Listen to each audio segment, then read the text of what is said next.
You are listening to I Am Refocused Radio with your host, Shamaya Reed. This show is designed to inspire you to live your purpose and regain your focus. And now, here's your host, Shamaya Reed. Welcome back to Refocused Radio. Once again, we have another show lined up for y'all today. And today, we have a special guest. We're joined by Olga Sunden. She is a special person that you really want to get to know because she has a powerful story. She's a creator and publisher of the new powerful exposition of album Through Her Eyes. She is a Ukrainian-born American communications strategist and culture advocate who serves as director of strategic communications and outreach at the American-Ukraine Committee. She's created Through Her Eyes after taking a tactical medicine course in Kyiv and meeting Ukrainian women who were serving as soldiers while continuing to document the war through their own cameras. I want to welcome her to the show. Olga, thank you for your time today. How are you doing? I'm doing well, thank you. I'm very excited about the opening of the exhibition last Wednesday. The exhibition will take place till June 6th in Tribeca. When you look at the growing interest of this war, it's been going for a while, but a lot of people, we get a lot of noise, outside of what is really going on in the front lines. How is that helping people to not just get more educated, but understand what it's really like over there?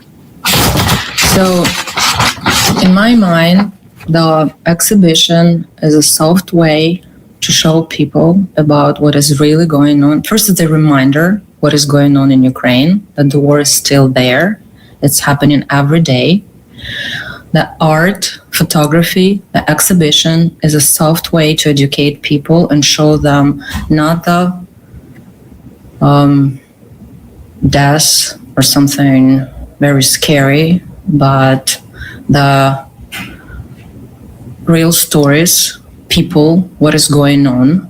And I chose women photographers, and I wanted to show war through women's eyes, which in my mind is a little bit different because they see differently and capture moments about how fragile life is.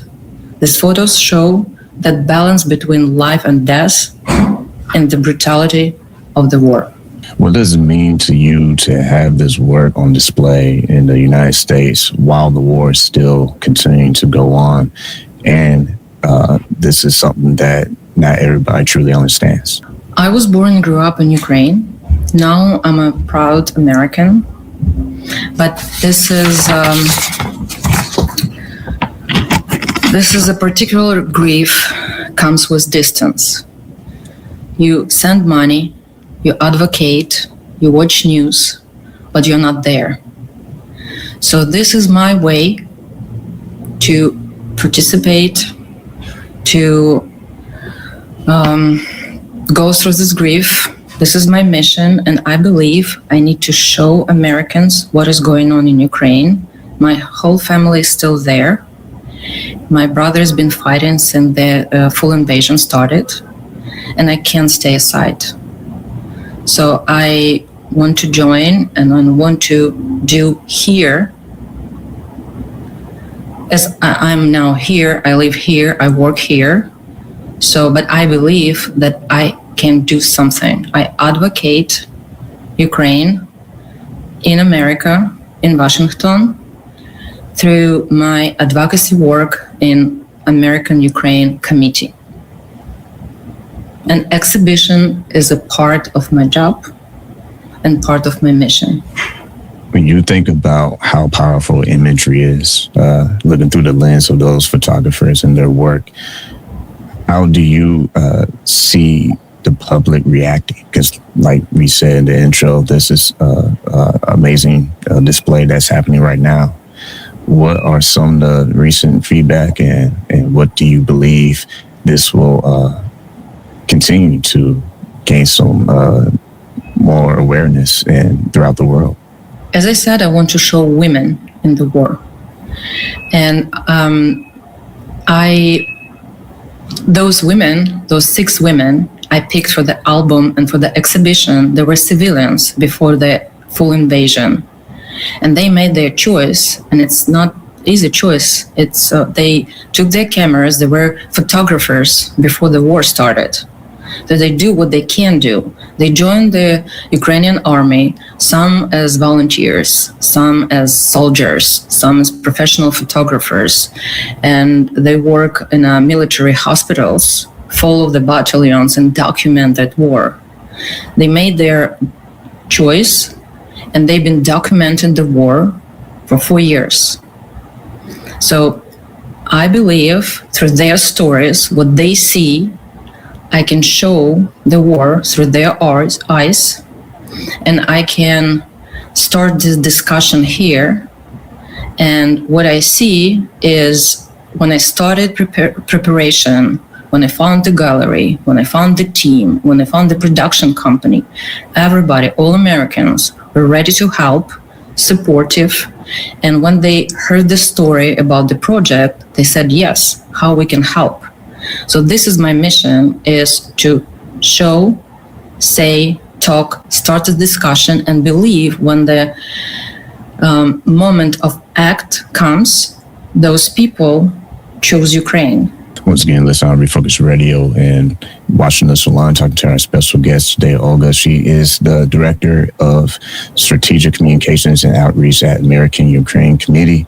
And we're talking about Through Her Eyes, a special project that is on display right now through June 6th. My next question for you is, how do these women see themselves as far as how they play a role with their photographs? Because when you think about, could this be something that is like therapy? Is it resistance, or is it testimony, or is it a combination of all three? So what they say in the album, they gave a small interview, how they made this choice and what they've been doing for those 4 years, documenting the war. They all say the same thing. Our mission is to show as much as possible what is really going on, to document this war, and hope that as many people as possible will see it and start thinking and help and support and do everything they can help. And this mission is just to spread the information that aware the world about what is really going on through their stories. How does Through Her Eyes challenge or expand the global conversation? Because there's a lot of people with a lot of opinions. You just look at news cycles, wherever you catch them. There's a lot of different ways people are documenting the conflict. How does this project help challenge and expand the conversation further? Those values are also important in America and across the world. This is a universal story of Ukrainians fighting for freedom against tyranny. Invaders came to Ukraine to kill and capture, but these Ukrainians are standing up and protect their homeland, families, and life. The photos are powerful. They are ordinary people standing up, making the ultimate sacrifice.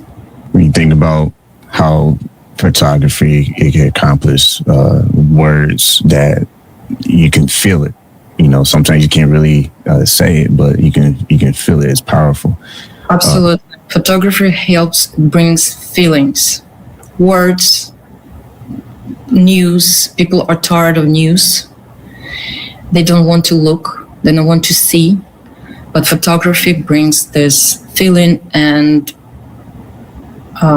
people just share and want to support through these pictures.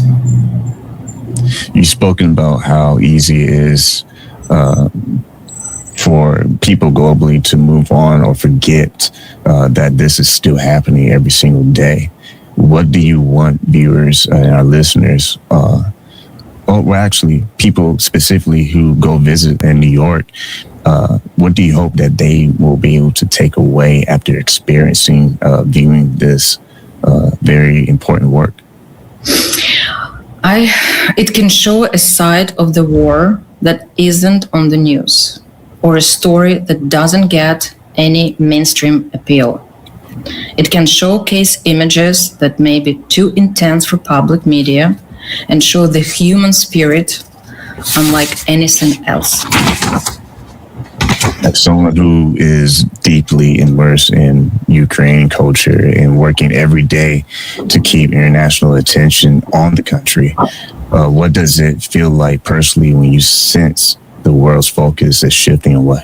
I believe that every Ukrainian has a mission to step up and participate.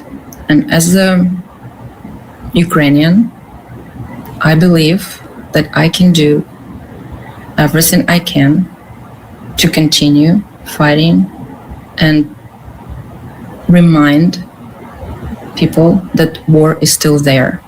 Through Your Eyes is designed to be more than a temporary exhibition. It's also a long-term documentary that will archive preserving women's perspectives, especially inside this war. What do you hope that future generations will be able to learn from this experience and this part of history? This is a good question.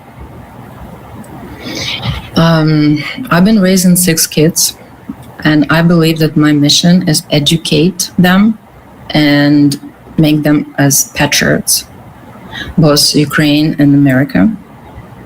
I brought them to my exhibition. I think we need to talk to kids, explain them, and that history, our experience is important. So your job is to remember and do everything to avoid the war in future. Once again, listen on Refocused Radio and watching us online, talking to our guest today, Olga Sunden. You have to go to what she's doing as far as her work in New York, because like I said, it's open through June 6th, and it's something that I think is going to shed a lot of light that a lot of people are maybe not aware of looking at. So I want to ask you this, if you're online and people can follow you on social media, if you don't mind, plug yourself real fast, how can they stay up to date in what you're doing? So we, as a American-Ukrainian committee, we are very active to advocate Ukraine in Washington. So what we want from Americans is to become our members. And in our social media, we explain them how to do that. The easiest way is to contact the Congress. We set up a soft, and it's in our site, easy to find, American-Ukraine Committee. So you follow less than 1 minute. It takes less than 1 minute. You go to the site, you apply, contact the Congress, and automatically you see the letter of supporting Ukraine, and you just two clicks and your letter sent to the Congress. Easy. Support Ukraine. I am American citizen. I believe we have to support Ukraine. So this is our mission. So we have a few tools to advocate Ukraine. Meetings with congressmen, events, exhibitions, any art projects, and contact to Congress letters. We need more members to show that there are a lot of people who support Ukraine. If you had a chance to give a message to leadership in United States Congress, those who have a big audience of influence and are responsible to lead, what will be your message to them directly, and why they should continue to support Ukraine? Because Ukraine's been fighting for democracy the same way as Americans believe in. Because Ukraine's been fighting against tyranny, and because if we make Ukraine strong, it means the whole Europe will be strong, and we will stop the tyranny and occupation, and we will give people the peace. But only if you make Ukraine strong. Because if Ukraine weak, Russia will start the war again. In 1 year, in 2 years, in 10 years. Only when Ukraine is strong, Russia will not start the war again. We've been talking to our guest today, Olga Sunden. She is the one who serves as a cultural advocate who is going to do even more big things in the future. I can tell she's passionate about what she's doing, but specifically today, she's Director of Strategic Communications and Outreach at the American-Ukraine Committee. We've been talking about her latest project that you can see through the June 6th, and that is a project that is displayed in New York right now through her eyes. And I want to say to you, not just thank you for being on as a guest on the show, but we had a closing message that you wanted to give to our listening audience and our viewers. What would that be? Ukrainians are not victims. They're strong people who are able to inspire and create belief in Ukraine. Hopefully for one moment, others can see life and understand what it means to be in Ukraine today. My exhibition is about it. I want to show Ukraine strong. I want to people believe that Ukraine is strong, not a victim. And to stay with Ukraine means to stay with a strong, culturally rich country with a long history. Once again, you can go check out this exhibition, Through Her Eyes. It's currently on view in New York through June 6th. Like always, for you, Olga, I want to say thank you for your time. Thank you.